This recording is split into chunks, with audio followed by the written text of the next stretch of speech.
والله هنا اللي بكره ولا هذا بيجي والله هنا اللي بكره ولا ينقب مدتك على لين dadku maxay galabsadeen dadka caasimadoodii waa inay ku noolaadaan bay xaq u leeyihiin qofka Soomaaliga qof kastoo Soomaali magaaladan laga xigo waa caasimadiisii si nabad ah oo sharaf leh inuu ugu noolaado xaq u leeyahay inuu maal gashado xaq u leeyahay inuu hanti ku yeesho xaq u leeyahay waa maxay waxa uu ku gootinayo leeyahay wallahi aan lagu wada noolaano waa maxay madad buu ka eri magaalada ka eri madad buu u deeyay waa maxay dadkii kii u diidayna xuquuqdooda kuntunteena wuu difaacayaa oo wuxuu leeyahay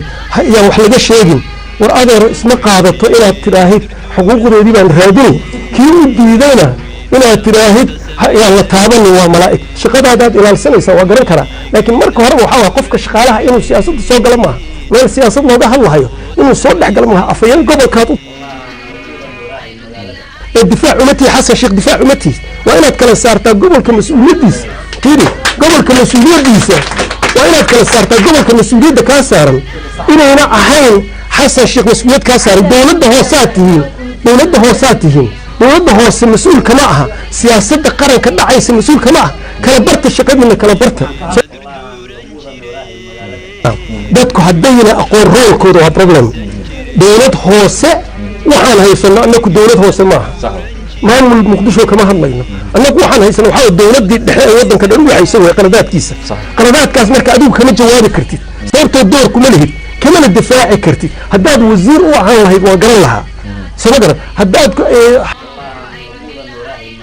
xakeeyo u tood asaga afayeen u tahay waa garan lahaa laakiin meeshaad iska soo gasheen ayaan garanayn hadda waxaa muuqata marka gobolka banaadir inay isku milmeen